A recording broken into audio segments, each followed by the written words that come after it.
A Rose for Emily, a very beautiful short story written by American short story writer William Faulkner. A Rose for Emily is a short story by William Faulkner, originally published in Forum in 1930, before being collected in Faulkner's collection These 13 the following year.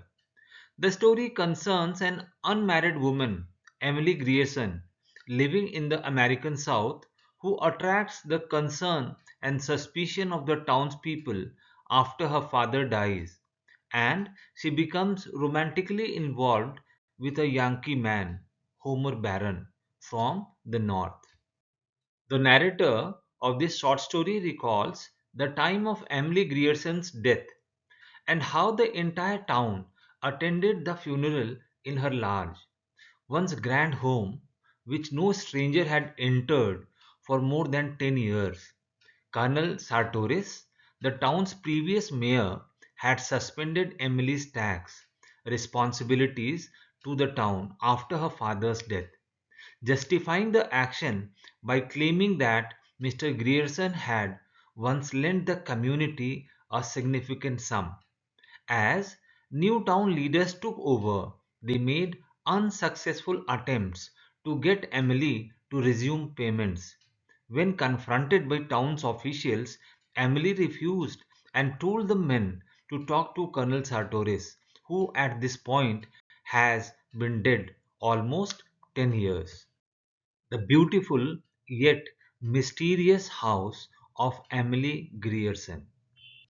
The narrator describes a time 30 years earlier when Emily resisted another official inquiry. When the townspeople detected a powerful odor emanating from her property, her father has just died, and Emily had been abandoned by the man whom the townsfolk believed Emily was to marry. As complaints mount, Judge Stevens, the mayor at the time, decided to have lime sprinkled along the foundation of the Grierson's home in the middle of the night. Within a couple of weeks, the order subsided, but the townspeople began to pity the increasingly reclusive Emily Grierson. Throughout her life, Emily was both protected and limited by her father, who, by refusing every one of her suitors, kept her isolated and ensured he was all she had. This sheltering approach appears to have left Emily unprepared to process his death. Much of the story's rising action is littered with examples of Emily's inability to move forward, her refusal to bury her father, her insistence that new generation of town leaders honor Colonel Sartori's arrangement which attempts her from paying taxes. The crayon drawing of her father near the fireplace, her unwillingness to install a mailbox when the town gets free postal delivery. The day after Mr. Greerson's death, the women of the town called on Emily to offer their condolences. Meeting them at the door, Emily stated that her father was not dead, a farce that she kept up for 3 days. She finally turned her father's body over for burial. Emily Grierson, a recluse, and behind her, a huge house which reminds us the Gothic structure.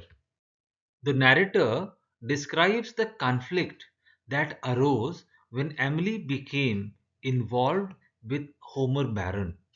The town viewed her behavior as improper, at first because she was a lady spending time with a man below her station, and then because she was dancing around with a man flaunting their relationship in public, when it seemed he had no plans to marry her.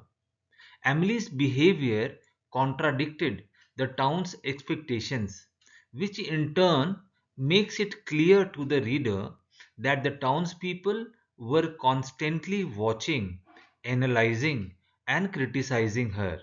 However, for all their vigilance, the town was unable to predict the nature of her instability.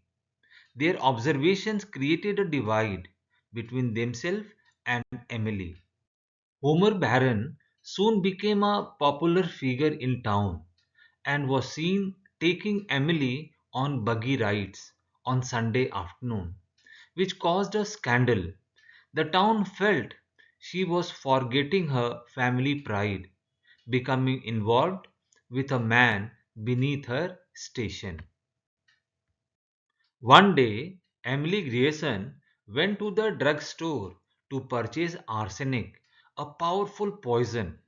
She was required by law to reveal how she would use the arsenic. She offered no explanation, and the package arrived at her house, labeled for rats.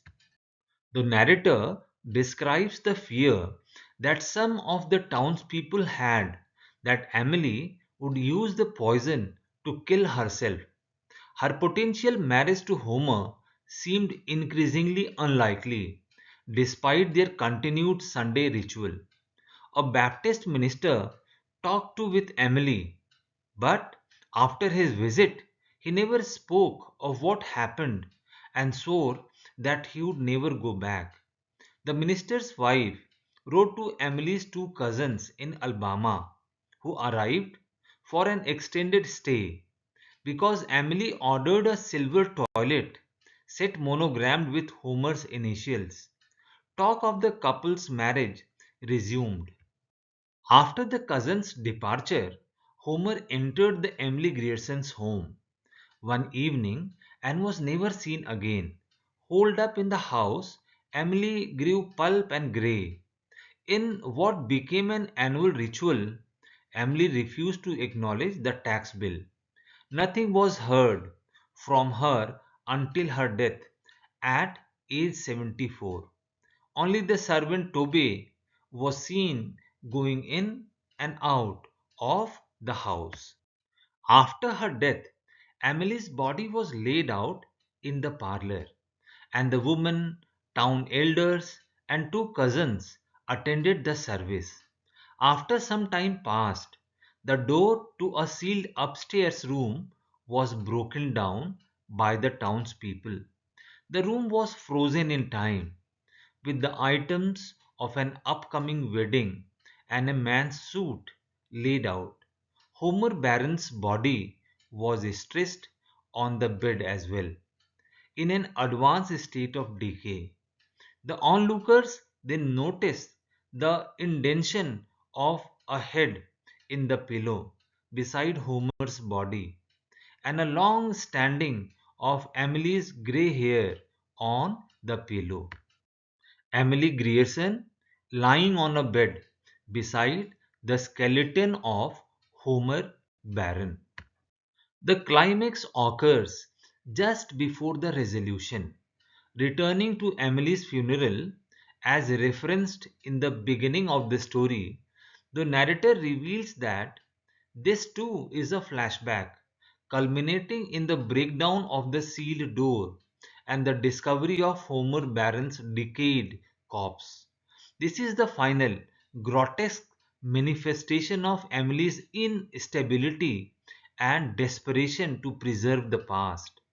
As the story resolves, the reader receives one final reveal that there is a grey hair and the indentation of a head on the pillow beside Homer's body, suggesting that not only had Emily kept the body but had spent decades sleeping next to it.